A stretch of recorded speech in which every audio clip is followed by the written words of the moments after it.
It's June, and that is always a very exciting time for teens. It means graduation, summer vacation, and of course, prom. But all too often, prom weekend proves deadly. Nearly 300 teens are killed in alcohol-related accidents each year at prom time. So now a revolutionary new program is trying to scare kids out of this deadly trend by forcing them to experience the tragedy of drunk driving, faking a deadly accident with actual students as victims, not letting their friends in on the experiment. Now, you may say, well, that sounds a little bit cruel, but listen, it's effective, and this is a cruel problem. So we need to caution you that while some of what you're about to see is graphic, it's a recreation. And though it can be disturbing, we do believe it's very important for everyone to know about. It's 8 a.m. at Notre Dame High School in eastern Pennsylvania. I'm looking for Blake, Carla, Steven, and Lauren Nesbitt. Myers. The day starts with a surprise lesson in real life. This off-duty fireman playing the role of the Grim Reaper removes a student from class every 15 minutes. The elaborate show is underway. Hughes, age 17 of Bethlehem, died Tuesday, April 24th, 2007, in a drunk driving crash. Having all of my close friends, every single one of them, die and not being able to talk to any of them, it really frightened me. What every 15 minutes does is it offers a real-life experience, but it doesn't have the risk or the tragedy. People are placed into positions that it feels very real. At lunch, the student body is then called outside to a shock. A grisly mock crash scene is revealed. In the dramatization, fellow classmates cling to life at the hands of a drunk driver. Firefighters use the jaws of life to rescue those trapped. Several victims are medevaced to a local hospital. For one fabricated fatality, it's already too late. I'm very sorry for your loss. How does it change in terms of how kids start to react as the program starts to change and gets more intense? The faces that I saw were really affected. Tears, people holding hands and holding each other and just really shocked by what they saw. I mean, I was crying, and it just was very too real. Like fellow participants, the student chosen to play the drunk driver is put through real-world pains. I need you to turn around, place your hands behind your back. He's arrested by police and thrown in jail. Meanwhile, the trauma center does its best to revive the 17-year-old mock patient.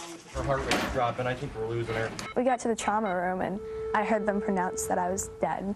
So it's definitely something that is more real than you realize. I knew my mom was going to be upset. We started CPR and trying to resuscitate her, but unfortunately we were unable to do that, and I'm sorry to tell you, but Nicole has died. Rosemary and Tom Ranker knew their daughter would be participating in the program, but had no idea just how difficult it would be for them. Your job is to protect your kids. You know, you have never prepared yourself to bury your children. 3 out of 4 students reportedly consume alcohol by the time they leave high school, and at least half say they've seen friends drink and drive. Those real-life consequences are dramatized in a fake court proceeding. You understand that I have no discretion but to send you to the state correctional institution where we send rapists, murderers, and child molesters. Do you understand that? Yes, yeah. And to emphasize the lasting effects, the program ends with a mock memorial service honoring the faux victims. But that's where the play acting ends, because the centerpiece is this mother's real-life tale of anguish following her son's tragic death. I promise I'm not here to lecture you, but I am here to share a story about someone very special in my life. And that was my 16-year-old son, Rob. Her son was trapped in the back seat of his friend's car after it was hit by a drunk driver and caught fire. A passerby recounted Rob's final words. He said, please tell my parents and brother I love them. And he covered his face. And then the flames covered him because of an ignorant drunk. This is what's left of my son. The brutally painful message leaves few in the teen audience untouched. When you hear that now every 15 minutes, how does it mean something different to you? You don't realize what you have until it's gone. It's giving kids a chance to make the right decision. It actually brought my family a lot closer and realizing kind of what we do have and how we do take it for granted. It's so powerful to watch that and And it's so authentic, so real, and that's the whole point, isn't it? It is. You know, at points when you watch, you say, well, why did they need to put all that blood on, and why did they need to do this? Well, I'll tell you why. And it is scary to watch, but I've covered a lot of problems that kids deal with, violence, drugs. Them being afraid, scared of the consequences is fundamental to them catching on with the problem. And nothing really has worked with drunking and driving. I mean, there's so many different anti-drunk driving campaigns, but it's difficult.